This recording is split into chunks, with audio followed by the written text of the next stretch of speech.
Shop welding isn't field welding, but field welders do it all. Good rising, family. Good rising. Black Feniks checking in.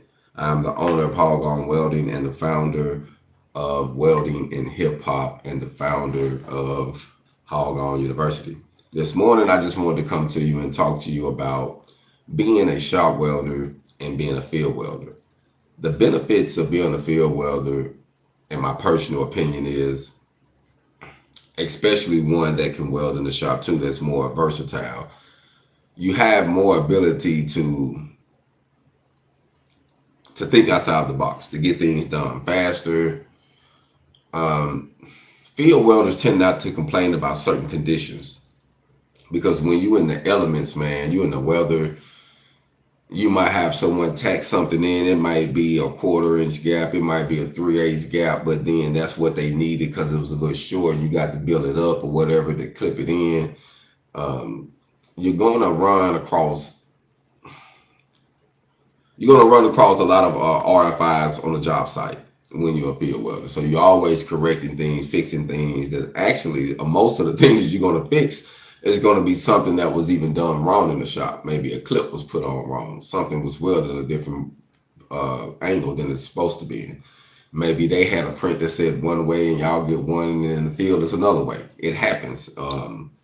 But one thing I have noticed though about being, in the shop is the people that has stayed in the shop, they tend to complain a whole lot about any type of inconsistency. If it's not perfect lined up, or they can just run that nice bead, and they'll brag on that bead. Ooh, look at that weld. When you're just sitting there just running this same weld pattern all the time, you should be able to make a nice weld over time, I would think. And, you get that down pack, but if it's a gap in it, then you're like, well, this is not how I used to. It's like they panic. Oh, well, what I supposed to do? Is somebody gonna close it up, man? Run a couple welds in it. It's not gonna make the weld look like it used to look. You know what I mean? So it's just kind of funny how shop welders complain versus, being in the field. And it always takes me back to the fact of shop welders are like confined to the shop. Like they don't really go out. So a lot of them have never experienced anything. Checking in. What's going on, family? What's going on?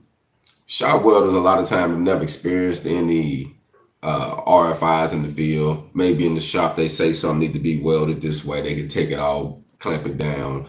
Everything can pretty much be perfect when you're in the shop. But when you're in the field though, you're not gonna, things are not going to be perfect all the time.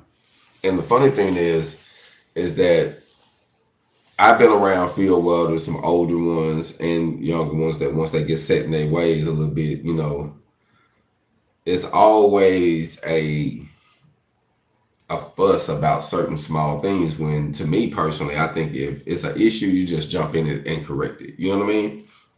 But certain shop welders will literally want to go talk to the foreman or get the main people down, take a picture, something going on. It's always a situation.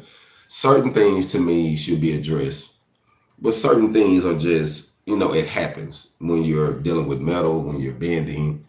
And once they get a product completely dialed down correctly in a shop situation, the goal is to make it easy so that they can produce. So they want a easy setup. They want things to be clamped on here, welded here, this here, bam, next stage. Check everything out, paint, put on something else, next stage, stickers out the door to, shipping, you know what I mean? So the process of having a shop can benefit in many different ways. And I'm not knocking shop welders because I enjoy shop welding. Yes, the assembly line, exactly. And the purpose of it is to be more economical. So when I build my welding skids, and I haven't built one in a while, so I haven't had any orders, but the last one that I built and sold, I make it just like that. It's stages. You cut all your pieces. You have a part sheet. You got all your parts. And once you get all your parts, you will start assembling all your parts.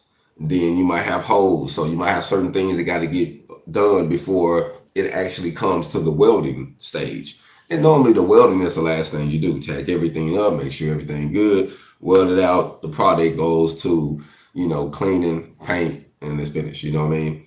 But learning that system is great. But in the field, it's a little different. You can't really have an assembly line in the field. You can have different teams working, different people doing different things, but the line, so to speak, everything is not going to be perfect in the field. You know what I mean? Elevation, it's just a lot of things, especially like if you're doing like say you're doing like a remodel or reconstruction where it's an existing building and you adding on to that building with some more metal to make something else. A lot of times those can be headaches because you never know what you run into once you get to tying into that old building. You might have to do all type of things. I've been on construction jobs as an iron worker welder where we have to do a lot of BS to get certain beams in and certain things in certain places to weld and extra support, so there's a lot of things that takes place that you don't see when you're in the field. And the process isn't like an assembly line. And then you have fabrications where it takes a little more time, where it's not is you have a line, but it's not necessarily like a fast assembly line because everything have to be measured out. Everything have to be measured. Everything have to be square. Everything got to be tightened down in a jig. So it's a process. You know what I mean? But one thing that I learned though, it's good to learn the process of being in the shop.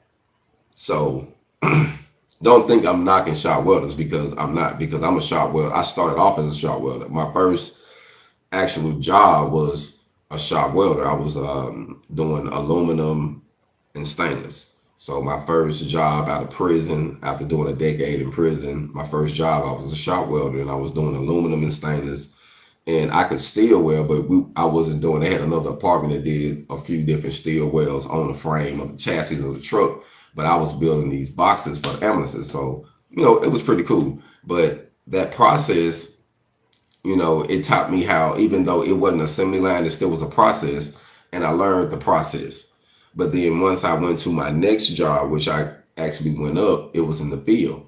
So I made more money being in the field versus the shop because of, the climate, the weather, the conditions, and sometimes you always have to have harnesses on or you have to be in the lift, and there's other safety things that comes involved in field welding. It's more knowledge. It's more things you have to know. It's more than just adjusting the crane to go back and forth and welding and clamping pieces. You probably have to drive equipment all the time. You might be a welder slash operator, you know what I'm saying? Slash fitter, you know what I mean? So being in the field, it opened my mind up. Like at first, I'm not gonna lie, when I first jumped into the field, I was intimidated, fam. I was like, man, I got to do this. And at first I'm like, man, I just want to weld. You know how you come, once you learn something, you think that when you first get it, that you just want to do that. Man, I just want to weld. Nah, there's more to it. And I learned that by being a field welder, but I learned how to just be patient and do the rest of the process. And then when it's time for you to weld, that's when you show out. You just do it. You don't have to pretty much talk about it, boast. I noticed too in the shops, people like to boast about what they do. Hey man, look at this, this and this. I'm not with all that. I'm gonna make it I always like to say, show me what you want, show me what your quality is. And I see an example of that quality and I match that quality. So that way I can produce what everybody else is producing. And I remember welding the other day, and the guy said, he said, man, your stuff is nice and slick. You know what I mean? And I was like, thanks. I never said anything. I was just like, thanks. And then I told him, I said, man, I'm a lot older than what I look. Some people think I'm young, especially when I shave and when I used to dye my beard, most definitely, you know what I mean? So I said, man, I'm a lot older than what I look. And he was like, yeah. And I told him how old I was. And he was like, man, I said, I've been doing it for a minute. And that's why, I don't really do a lot of talking, a lot of boasting. I just hold my own, I just come in and I figure out the system. Even when I had to learn a process, so I'm networking right now, helping building some products. And the process of it is sometimes you have to stand beside someone and watch the person do it, the job that you're going to be doing, so that way you'll know the ins and outs. But they don't want you just to watch, which some people just watch and just don't really get engaged. But they want you to kind of get engaged a little bit, see where the welds go, see what they have to turn, see what this go, why this is this way. And while doing that, you have to be, I like to say this, when you are starting your new career, you're doing a job, you're doing a project, a contract, whatever you do, that's a skilled trade. You know, you want to pay attention to detail. That's going to be a key thing on pleasing the customer, having a good product. You paying attention to detail. And being in the field, I learned how to pay attention to detail, because when you're dealing with, when you're doing residential construction welding, when you're dealing with $1 million homes in Phoenix, when I was in Phoenix, like $1 million homes, and then you're dealing with construction or commercial welding, you know, you might have a couple things that can slide, you know, but when you're doing certain things that cause cosmetics with the eye, they want it to be a certain way. So I learned that if you would pay attention, you know, just don't sit back and just watch, kind of get engaged. So what I did personally, I noticed that they told the guys once they're done to mark all of their welds. So that way, when the inspector come around, he could make sure that the places that's supposed to be welded are welded. Evidently, some welds or these pieces that go out missing some welds, they want to tighten up on that, make sure ain't no welds missed. So they want you to mark them so the guy can look. So, okay, all the welds there, go on to the next thing. So what I did, I said, hey, I took the initiative. And I want to say this to my young welders who are actually thinking about becoming a welder, or who, you know, getting into it. Always take the initiative. Always go the extra mile. That saying is very important, because if you take the initiative and go the extra mile, you'll get more out of what you're trying to do. Because you're not looking at it as, don't look at it as you're trying to get a reward from them. You're trying to get a reward for yourself. You're trying to gain more knowledge, more information. And the more you know, the more you can do, the more you can grow. So always take that initiative. So what I did, I said, hey man, let me mark those for you when you get done. You ain't got to mark them. And the welder, you know, being a seasoned welder, most of them be like, okay, because they ain't got to do it, you know. And most welding shop welders, if it's something like that, you know, they want to do all the good welds, but they say, yeah, you can do that. So I'm like, yeah, I took pride in it. So here I am, a few days, fam, marking welds. You know what I mean? I'm marking them. But while I'm marking them, I'm counting how many welds there are. I'm watching where they go. He told me that for certain products, they have a certain time. They say typically it take this amount of time to weld it out, to go over. If it's past this time, it means you're real slow. You know, and he said, I think for this one deal, it takes about 7 minutes to complete it out with 2 people welding on it. So I'm like, okay. So I'm marking all the welds. So finally, you know, after a few days of standing and marking, you gain a little favor. Like, man, he taking initiative, you know. I said, man, let me weld one. All right, I'll let you go and jump in, because I got the welded anyway. But this now they get a chance to see some of the work ethic. So I'm like, let me jump in and weld some. So I've been watching the way he's welding. I'm watching how he's doing it, what I can't do and can't, you know. So I'm like, I need to try this. So when I jumped in, I tried one thing to see if they could work with a different way. I had to find my way. So, okay, I got it. Hit these welds up. He said, oh man, that was good. I said, all right, let me get another. It was slow. When I rolled through there, I got another one. So after I did a couple of them, then the line speeded up. He jumped back in and do his thing. By the end of that day, he was doing one, I was doing one. He'll do 2, I do 2. And he told me something that I didn't ask for, but this is what you get from taking the initiative. He said, man, when you leave here, you're going to be one of the fastest people on the line, man. You're one of the fastest welders out of men. I said, huh, why you say that? He said, I've been timing you. I said, oh yeah. He said, on these, it says it takes about 7 minutes for us to complete. I've been watching you do this, and since you started just jumping in, you're getting it done in 6 minutes. Every one of yours, you're doing about 6 minutes every time.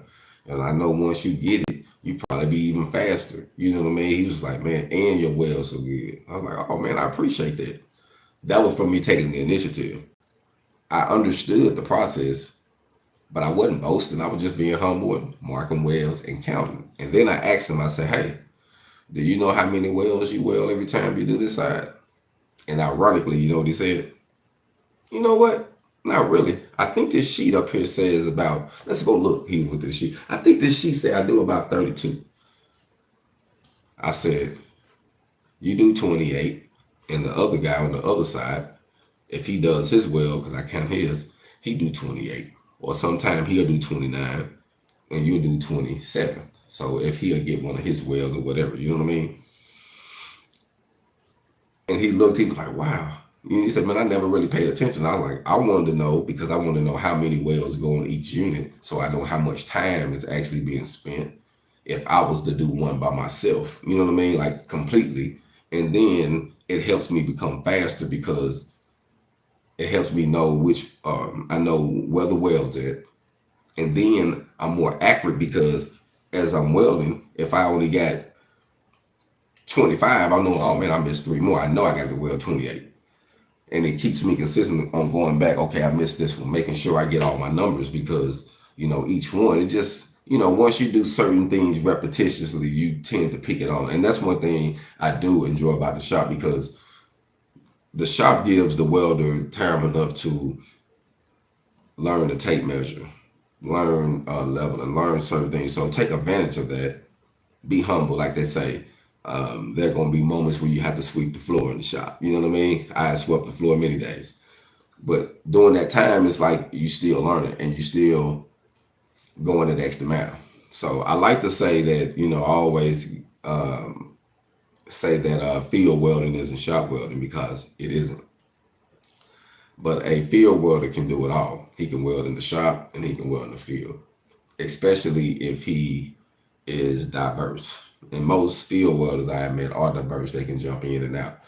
And it's kind of like being, you know, being able to use both of your hands. You know, I have been many times where I've jumped in the shop and made that good shop money on turnarounds, making, you know, anywhere from, in Feniks doing certain shops, you know, you can get anywhere from $20 to $26 an hour. It depends on if it's a structural turnaround in flux core or post.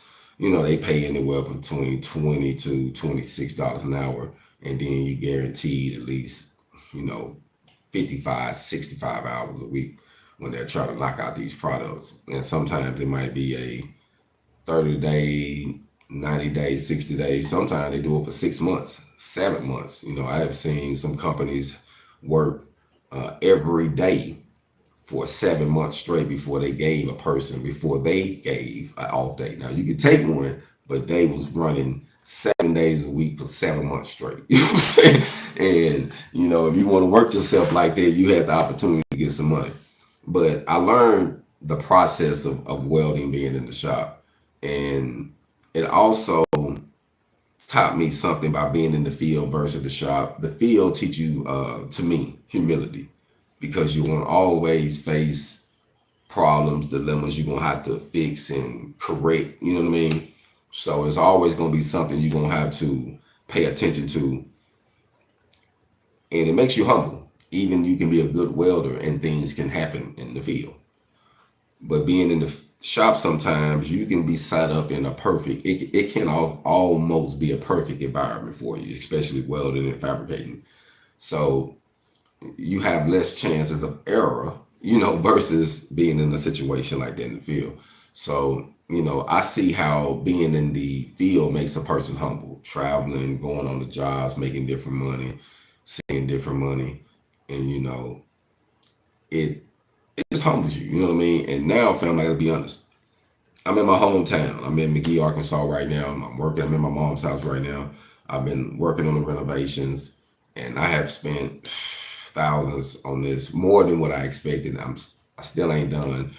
I got a few things to do on the inside, and then my goal is spring to focus on the outside and tidy up a few things. My roof, put a metal roof on it, and God's willing. and tidy up a few things around the side, get my back fence finished. I'm gonna probably have it finished before spring though. My back gate and probably a deck in the backyard. I want to start having some events here at my mom's house when for family. We have some get-togethers. I want to create the backyard, make it a, a friendly environment. You know what I mean, for kids, and also, what I'm saying, have a shop. So I got different goals, but I'm here in my hometown right now, and I've been networking. Like I said, right now I'm doing a little project on some they are actually support suspension support frames is actually what I'm fabricating, welding.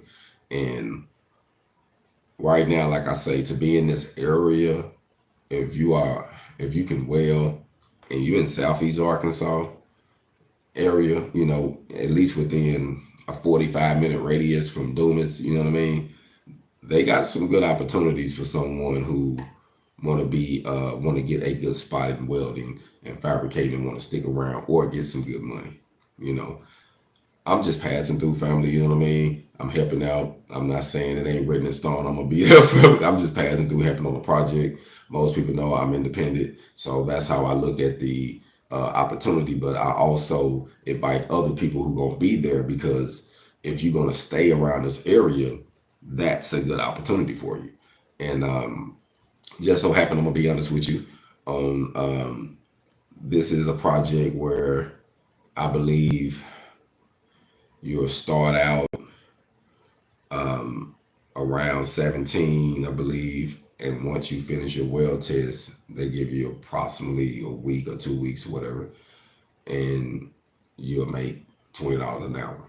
So you've been in this area making $20 an hour. That's like you making $35 an hour somewhere, being here, cost of living, all of that.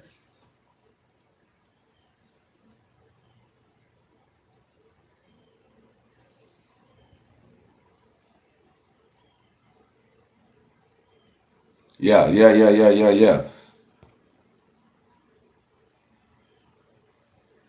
Well, I never did nothing like that. If that's what you asking about, a record deal.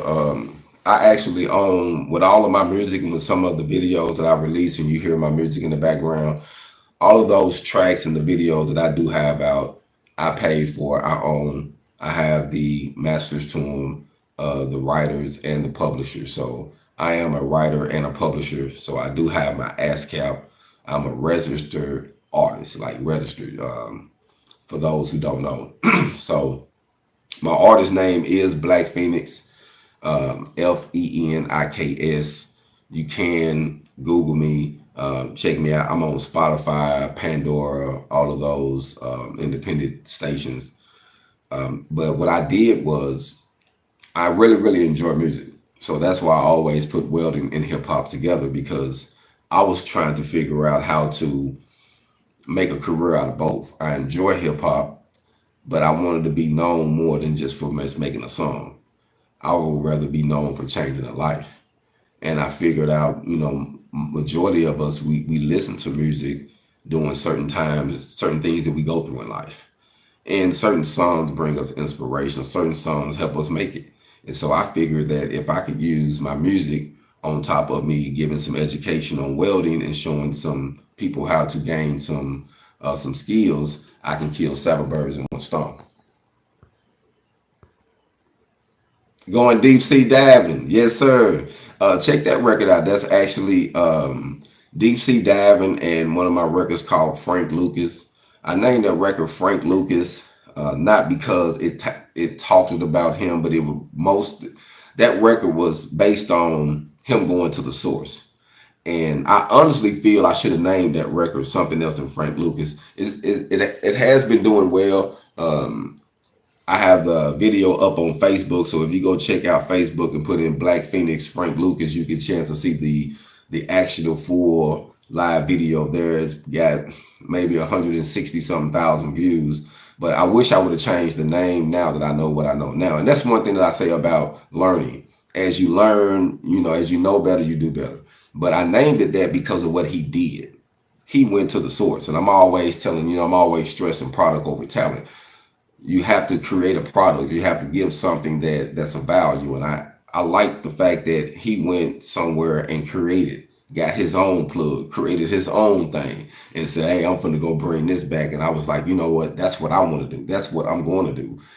With my movement with welding and hip hop with the HogOn University, I want to create something that I can be that can actually be more valuable than what's going. The going rate of things. Like they say, even him doing in the drug game, there was going rates of prices of certain things, and he came in and messed all of that up.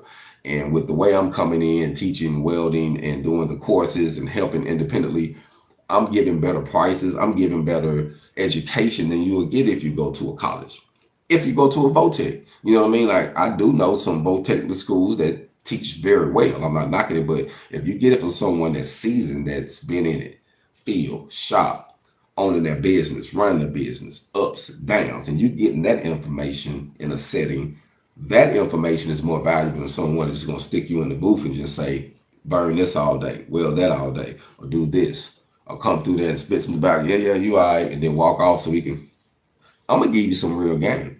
So that's why I named that record that, because that's actually what I do. Like, I wanted to create something with welding and hip hop. So those records that I got right now, I actually got an EP that's out. Y'all should check it out. My last one, it was called Live to Be Remembered, Volume 1 and 2. And it was just a small EP gathering of different little records that I had, about, I believe it was 6 to 10 records, 6 to 7, 6 to 8 records, something like that. And it was just a mixture of different ones that I have done. But my main two hot ones right now is Black Feniks Frank Lucas, Black Feniks Deep Sea Diving, Black Feniks Gravel Roads, Black Feniks Screaming. Those are ones that's really popular right now, that's actually doing numbers for me. And I'm going to post up my account too one day, just to show some of the independent artists, because I know a lot of people that does it, they ain't really receiving money, but I do receive money quarterly. I do receive money through my royalties, my publishing, through TuneCore. So I have two different accounts. I have TuneCore and I have CD Baby. And there's a difference between both. We'll talk about that on another scale. I know you probably have checked, those who know about it probably Googled some things on YouTube, but there is a big difference on both of them. But like I say, I wanted to combine welding and hip hop together, because I'm a welding, I enjoy welding. The main fact that I embrace it the way I do is because my mom came down to visitation and visit me while I was in prison. For those who don't know the story, my mom actually came down while I was there, and she asked me, she was like, "Son, what are you going to do when you get out?" And the only thing I could tell her at that time, to be honest with you, was, I'm going to get my GED, because I pretty much had to get it to get out. That was part of the stipulation that they was putting on everybody. So I'm like, well, I got to get a GED. I'm going to get that. And she's like, "What type of career? I know you ain't going to get out and do a job," because I was raised around hustlers. I was already touching money. I was out at 14 and 15 years old. I was already touching money. So I knew,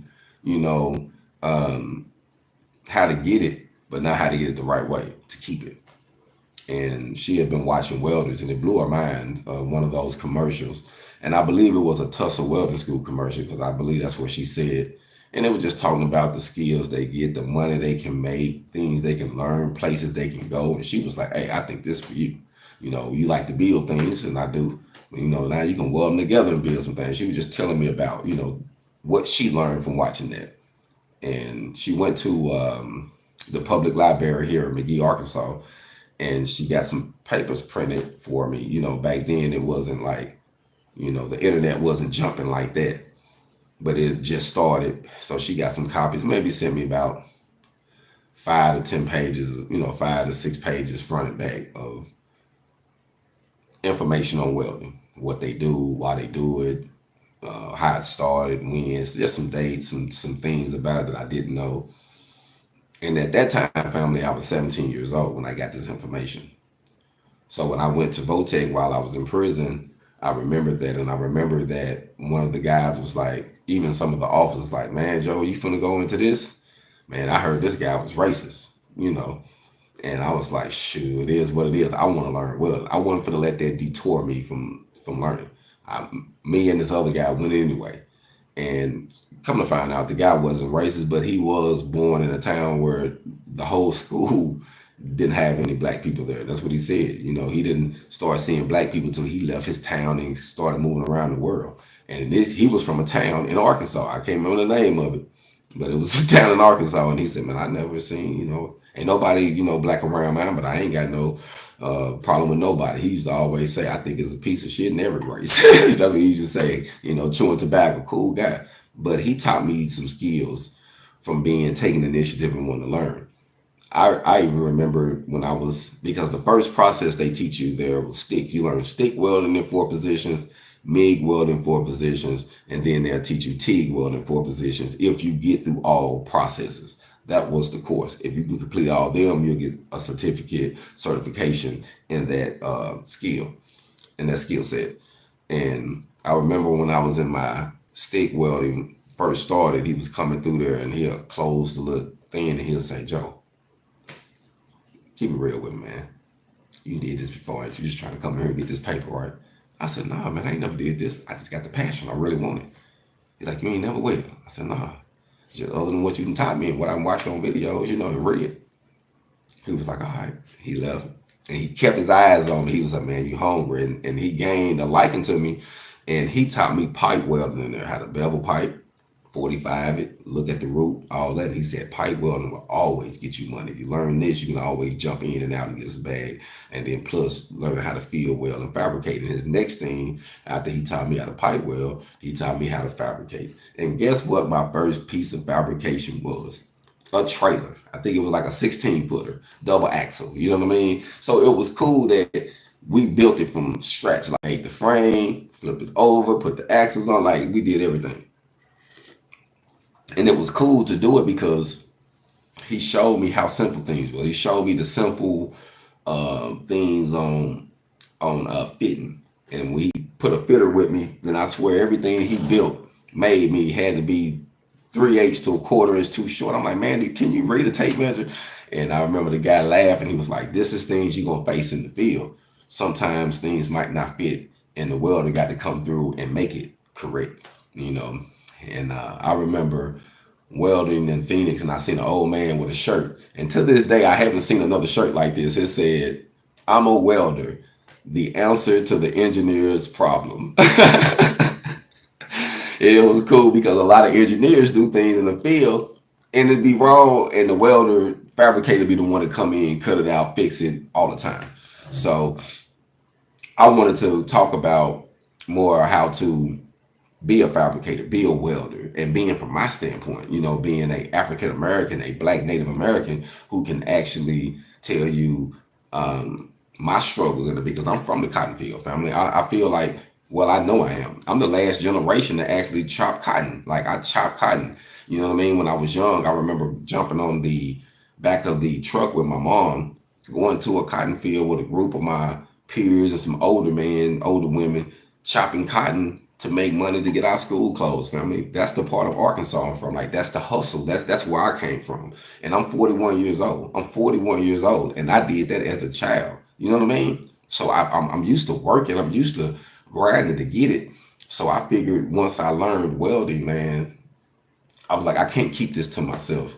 And to be honest with you, me doing the time I did, prison broke my heart with dealing with family and friends and people, gave me trust issues. I would say, I don't trust real easy, but if I'm cool with you, I fool with you. You know what I mean? I'm the type of friend that, I'm a true ride or die. You got those friends that'll ride or die with you. I'm a true ride or die. So if I put a stamp on you and say, I'm 100 with you, I'm 100 with you. You know what I mean? So you don't really find too many people like that. And so that's why I don't really be in big crowds and hang out or do a lot of partying and all that a lot, because I like to be around real people. I would rather be by myself, isolated, than be around a group of people that's going to sell me out. You know what I mean? Or just want something for me as long as I got something going. So my goal was, I didn't just want to be known as a rap artist, and the only reason I'm saying this now because the brother, said something about the music. I had an opportunity to sign a deal, and I'm glad I didn't because I would have lost my name. A lot of things that we don't know about the music industry is how evil it is. But there's ways you can win. Excuse me.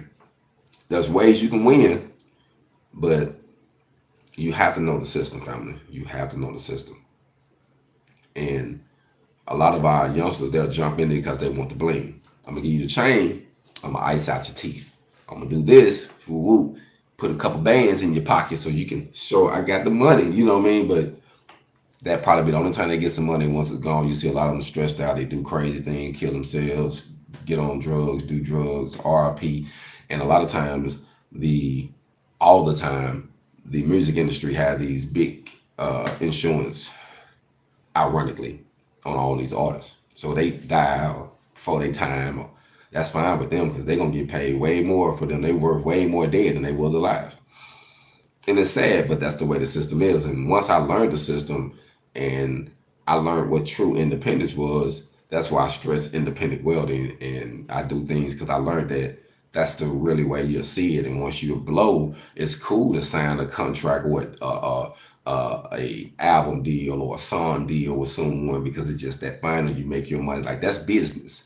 But as far as like saying I want to be signed, nah, I'd rather be independent. You know what I mean? Like, that's why I even tell people, even folks saying, oh man, how you gonna be independent and then go get a job? I'm like, bro, you're independent. If you represent you and you know that you have a goal, that you're building a business, that you're doing this, you're only being grown to say, hey, I can do this, get some more finances up to help me do this.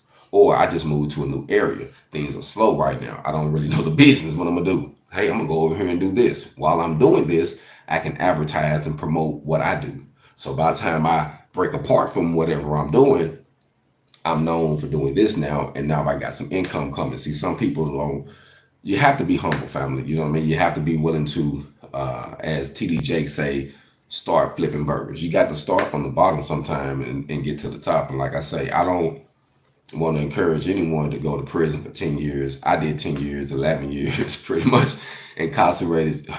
I don't encourage no one to do any time to learn anything.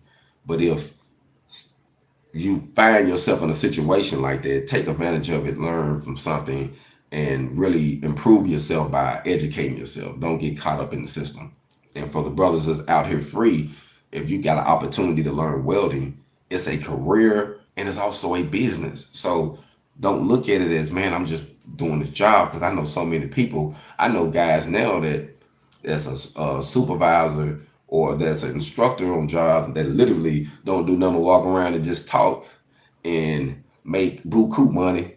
Got a nice business, 2 businesses, a restaurant, rent houses, land where people go hunt at, and he enjoy coming to work with his little D's. Like, man, I just do this here for the insurance, man. I like the insurance, good health benefits. But he enjoyed just walking around. Oh yeah, they look good. Hey, how you doing? So you have to, sometimes you sit back and you think about the simple things. You can sit there and say, man, I'm hungry, I ain't gonna do this. But he said, man, what if you can utilize your skills and use this amount? The goal is, see, family, we have to learn how to, the rich don't trade in their time for money, but they do trade time for money. Just think about this. They don't work for no one. They work for themselves. But they would rather go broke for a while, build a business that would pay them back for the times they had to go broke, than having to start from certain places. I even know certain business owners who said they were sleeping on the couch, eating ramen noodles for a few years. Say, hey man, I had to do what it took to get me off my friend's couch, or I was in my grandparents' or mom and them basement, or in the attic or whatever.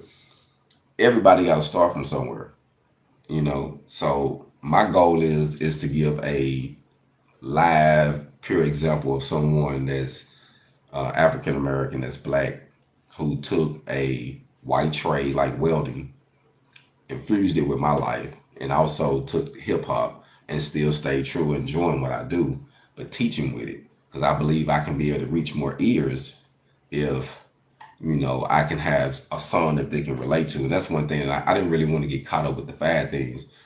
So if you listen to some of my music, you can tell that I stay true to who I am. Like I love dance, and the things that I enjoy, that's what I like to talk about. I like to be realistic. So I feel like we all go through something, and having a relatable song to get us through, that helps. Having some information or some wisdom from someone that might look like you, or went through something that you went through, and you see them make it, that might help you go through.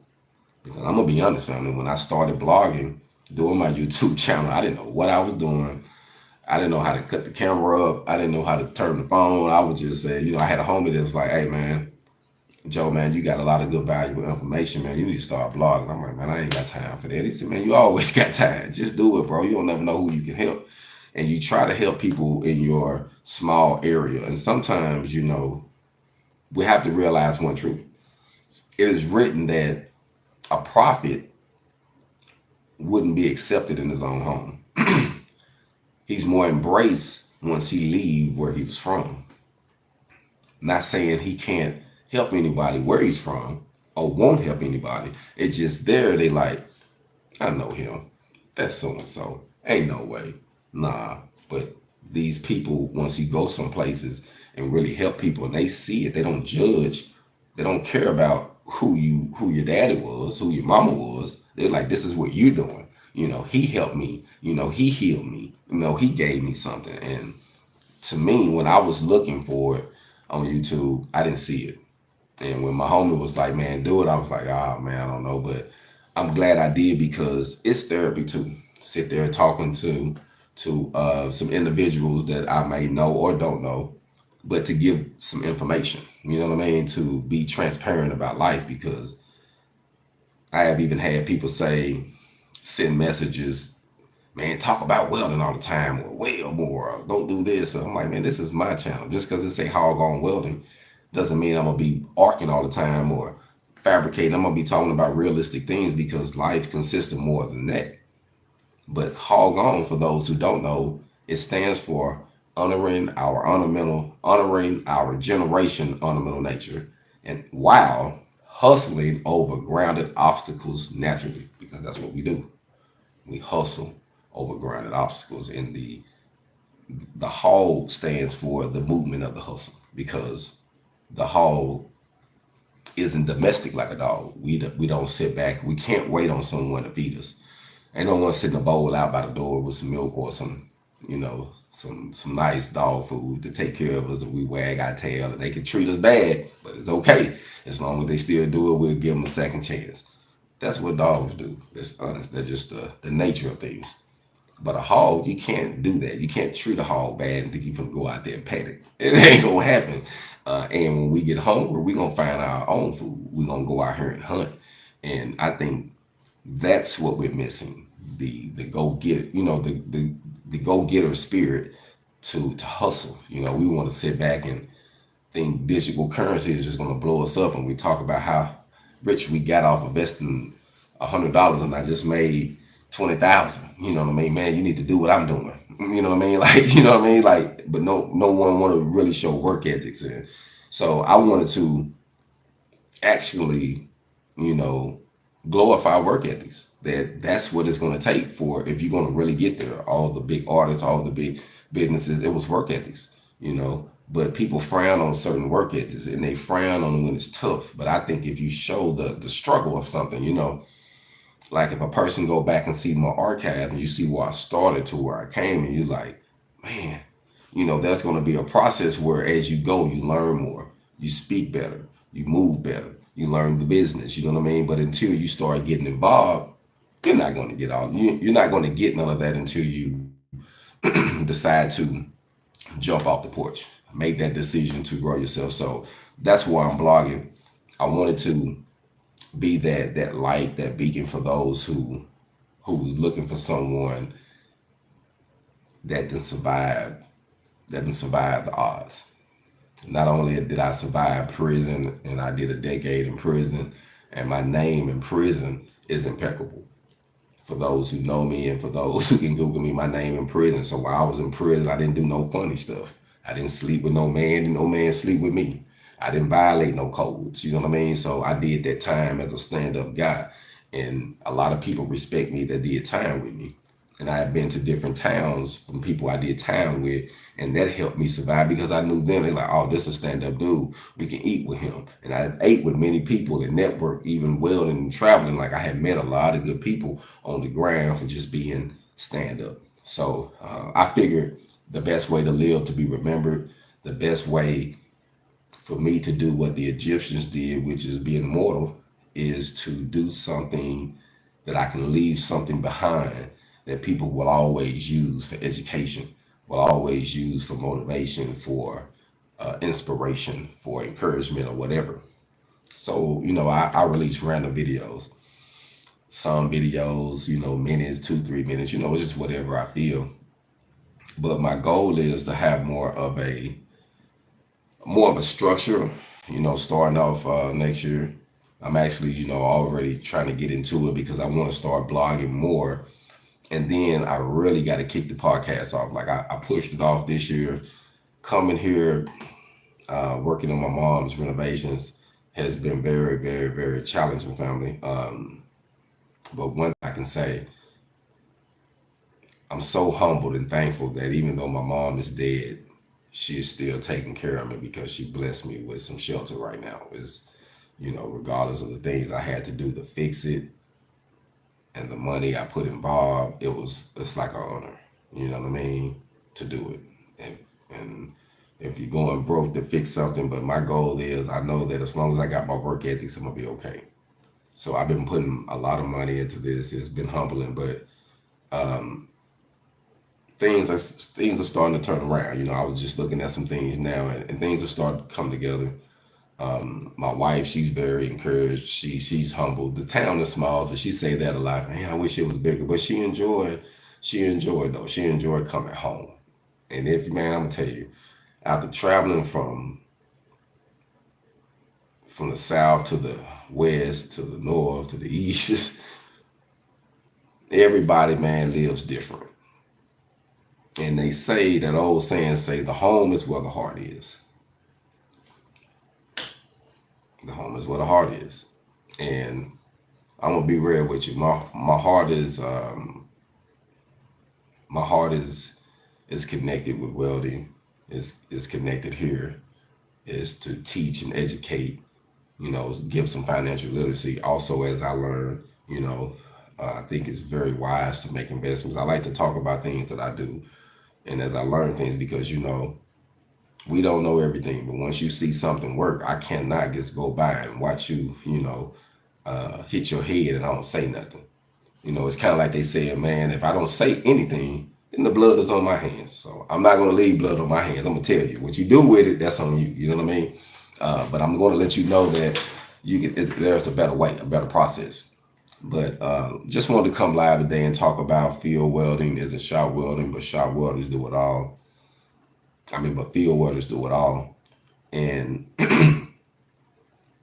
I feel that if we would be flexible, if we would humble ourselves and just take in more information, don't be afraid to learn more. Like, man, family, like when you're going through something, realize that my aunt used to say this too shall pass. This too shall pass. She will always say that no matter what I'm going through, she'll say, Joe, this too shall pass. Hold up, let me see what you said, man. I missed a couple comments. Appreciate that, man. How gone, bro? I'm glad I can inspire you. Yeah, you know what, bro? It's crazy. Fake is cool now. It's 0 to 100 real quick.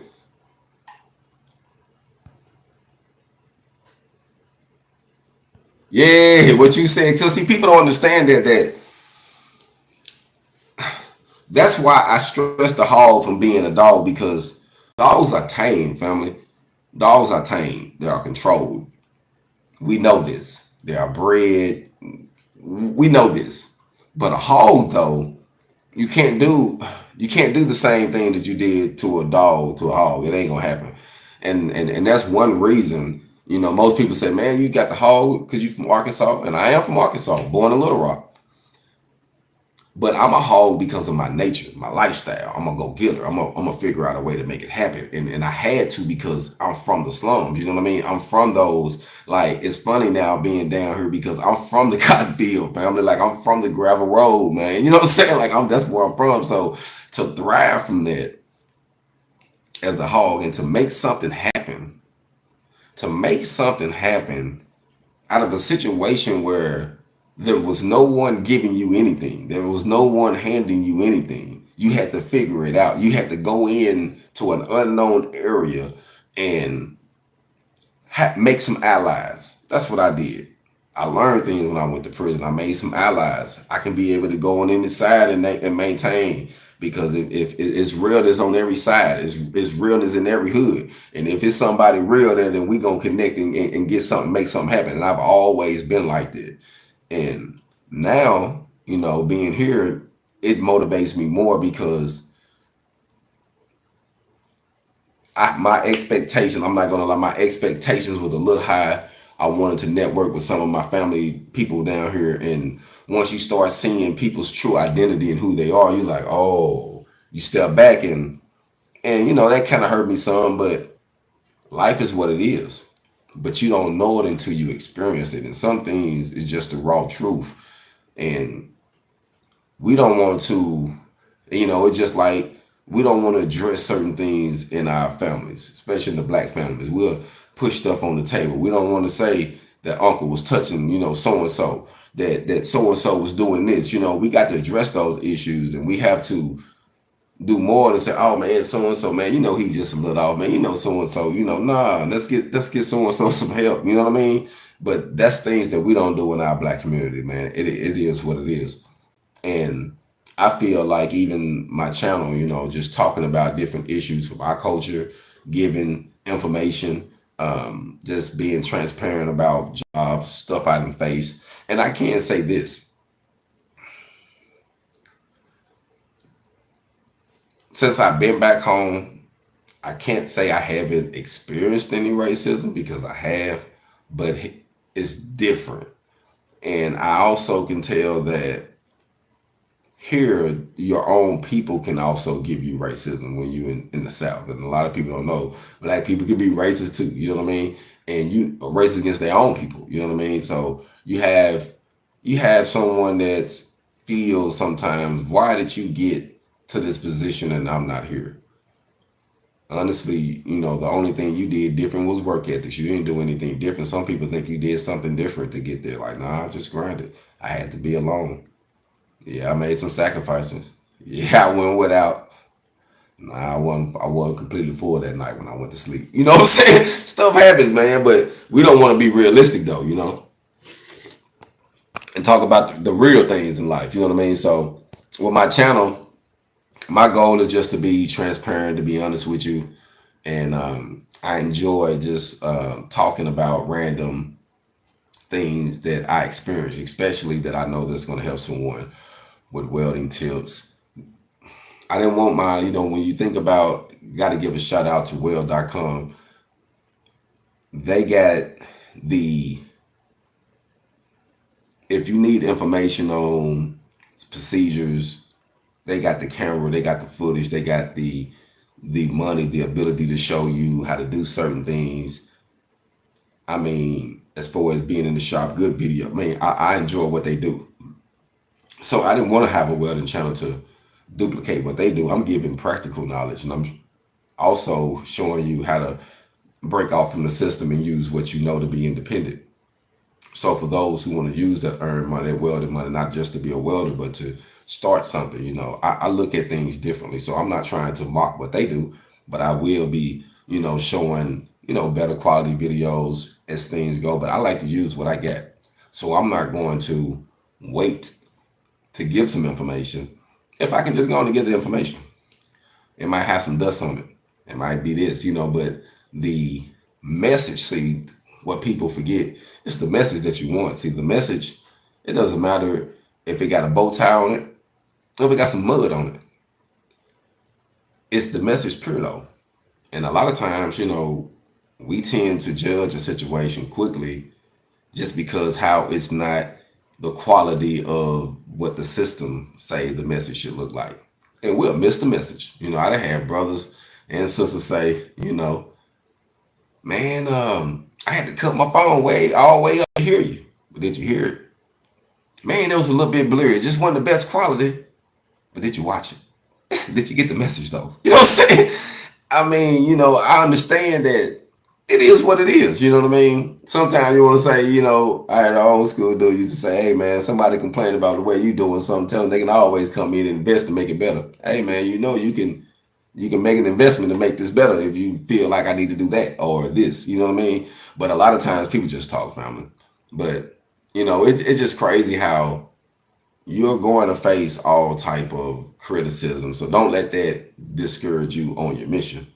You just got to remember what you're doing and why you're doing it and let it be what it is. You know what I mean? So this morning, like I say, I wanted to come to you about an hour, and just talk about field welding and how I learned that by being in the field has made me humble because I have experienced different things and, I don't really jump. It's funny now because this one company, the welders there just started making $20 an hour. They just made this big announcement, now the welders are making $20 an hour. I even heard dudes saying, yeah, man, I'm making 20 now. And I'm thinking to myself, like, man, I've been doing that for a long time. And it makes you humble because you realize that some people, see, the more money you make, don't fix your problems.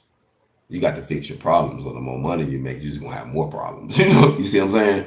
So one thing I learned is if you can make a little money and you can live like a king, you can make a lot of money and you can be depressed, oppressed, depressed. You know what I'm saying? So, it's all about the way your habits is, your mind, because if my pocket is going to change, then my mentality got to change. If it doesn't, then whatever in my pocket is going to evaporate.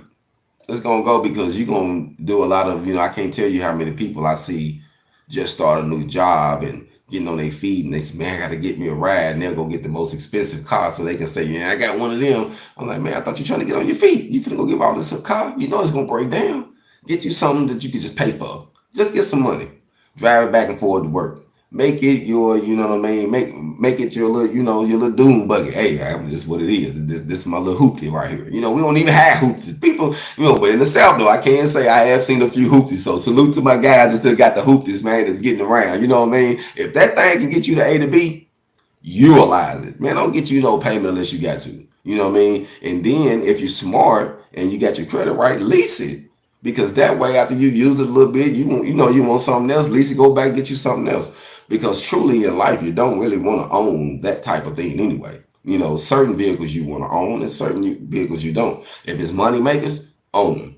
Liabilities, lease them. You know what I'm saying? It is what it is. If you're just driving two back forward to work, why would you want to own a big old pavement or something? You're going to put miles on it, going to break down, it's going to cost more, insurance. Like, it's a lot of things that goes into it that's really insane, but you don't think about it when you just want that nice vehicle.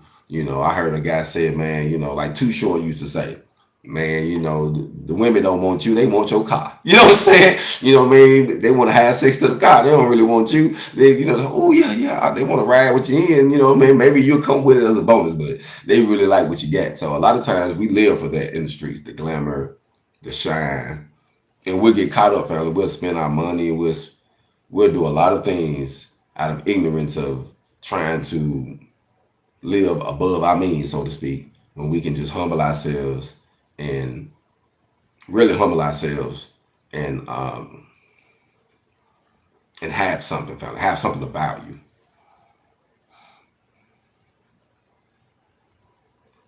Yeah, like what you said, a Honda Civic, and you riding around getting that bag. Man, I'll never forget. In Phoenix was the first time I seen a Spanish guy.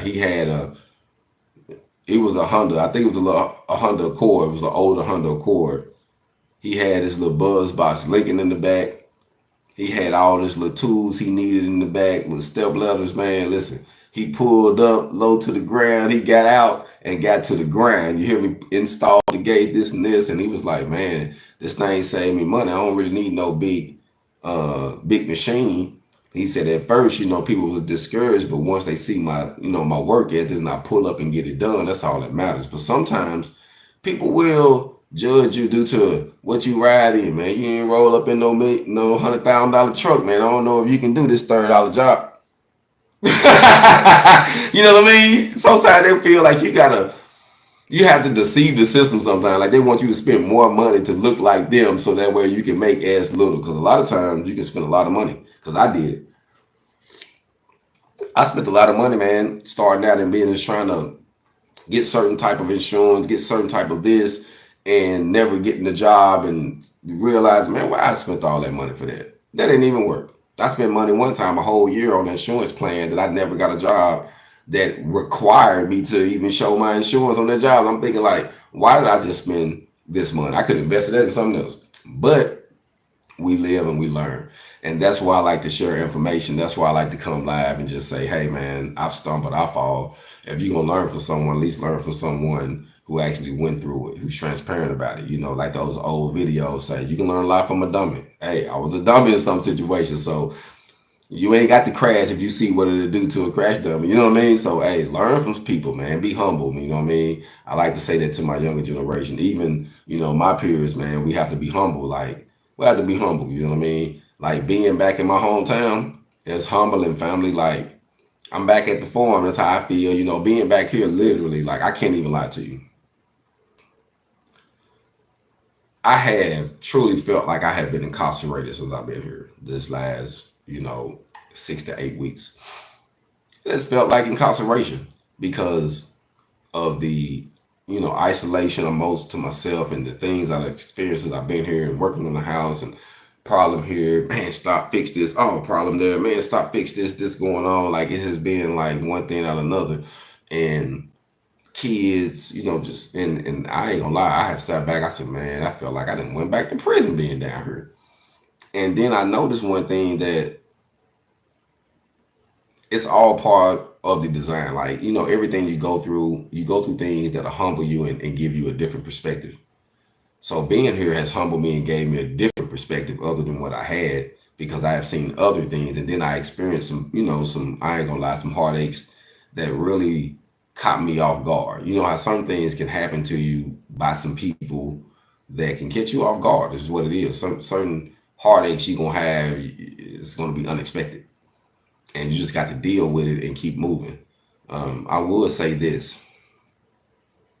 Be a hog and not a pig, family. When you go through something, just don't wallow in it and play in the mud. Get up and go make something happen.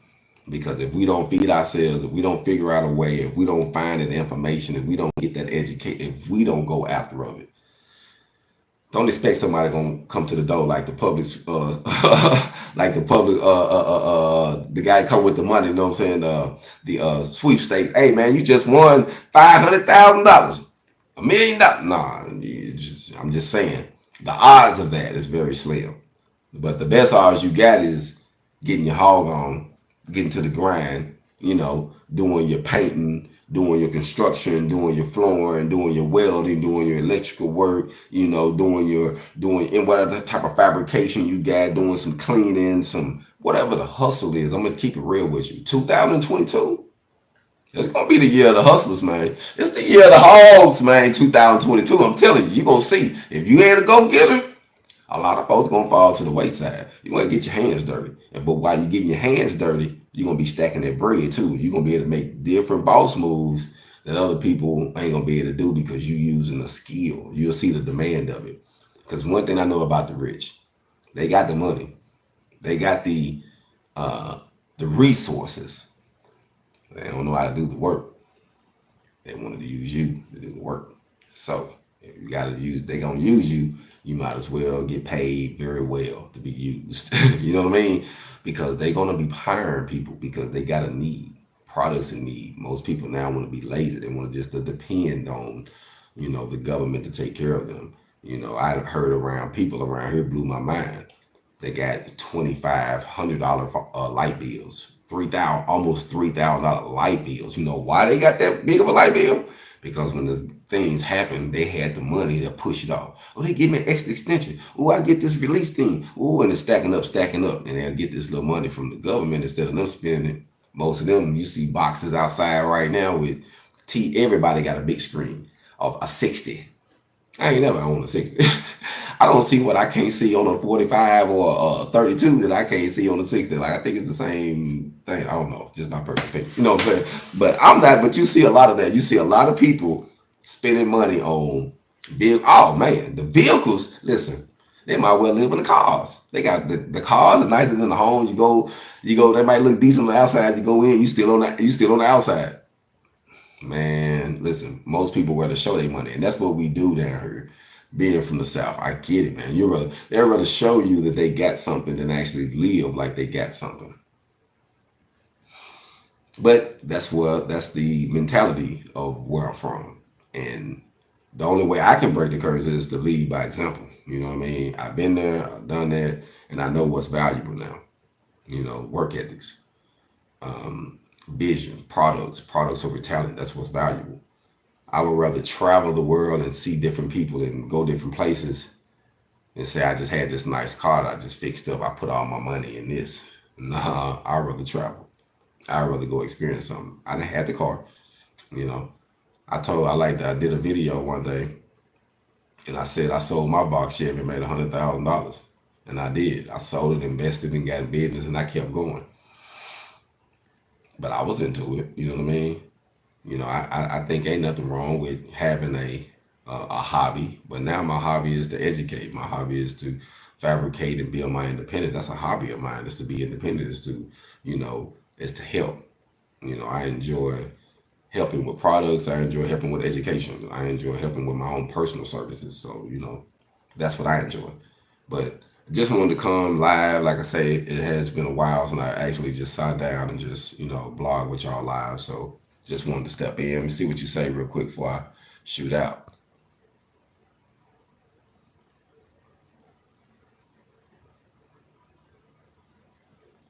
Yeah, a solid foundation will always weather the storm, man. You know what? That's why I stress on learning a career, especially like welding, because you can use that no matter what you're going through, family. You can get some money. Life can hit you, beat you down. You can always grab your backpack, your welding hood, your PPE, and go get something to eat. You know what I'm saying? Like, you might have to move around, you might have to travel, you might have to get out the comfort zone. That's fine. And if you're in a place that's populated, man, take advantage. You know, if you're not in the country and you're in a city environment where it's jumping, where you can go on Craigslist and you can see people got services, or you got go to certain apps and see people got some services. Man, listen, network. That's the time it is, family. That's what time it is right now, and I feel we got to take advantage of that. So I just wanted to come through today, this morning, just say salute to everybody. Hope everybody enjoy that family time. Like I say, I'm not religious, but I am spiritual, so I do believe in family time. So I hope everybody enjoy their holiday season. For those who believe, have fun, be safe with your family, enjoy your family. Be thinking about your game plan for next year, man. 2022 is going to be a banger. Don't you know how they say expect the unexpected? But grind is going to survive. My goal is to lead by example, bring you more good footage, hopefully produce a whole lot more black welders in the society of welding in America. So my goal is to encourage more people to become welders, to actually train people to become, and build more products and provide my own services, and, you know, more blogs. I actually want to get the podcast jumping where I can start having some, you know, some people stop by or interview some people that can actually give you some knowledge in their trade and what they do, if it's from welding or from some type of skilled tradesman. If it's a skilled trade, I want to be able to interview and talk to them and share that information, because we have to find our way. Everybody got different ways, and if we can broaden the information that our babies and that we receive, we can be able to produce more, and we can expect more positive growth in our communities, and within certain areas we can actually see a change. So Just wanted to say salute to everybody. Be safe, be blessed, continue to be prosperous. For those who haven't visited the website, check it out, www.hogonwelding.com. That's www.hogonwelding.com. Visit also Amazon. Get you some gear for those who like the HogOn Welding gear. Just put in HogOn Welding t-shirts, hoodies, whatever. Get you some apparel. I got some pillows in now. I got some bags. So check out some of the gear on Amazon, Amazon Prime. Just remember, when you put in HogOn on there, you got to put Hog, separate the on, welding, and then put t-shirts or a hoodie behind it, and then it'll pop up my brand. Hit the brand, it'll show you all of the products. It'll say HogOn Welding brand, hit it, and it'll show you all my things. So I appreciate the support. Like I say, I hope everybody have a prosperous year next year. I just want to bless everybody now. Like I say, all the grinders. It's been a year this year. You know, it's been uncomfortable for some. Some has won a lot. Some has just made it by. You know what I mean? But hey, we finna reach a new horizon. So I just wanted to say, stay focused. Keep getting your hog on, family. Keep getting your hog on no matter what you go through. You got to stay consistent. You got to hustle over grounded obstacles naturally. HogOn family, y'all be blessed and prosperous.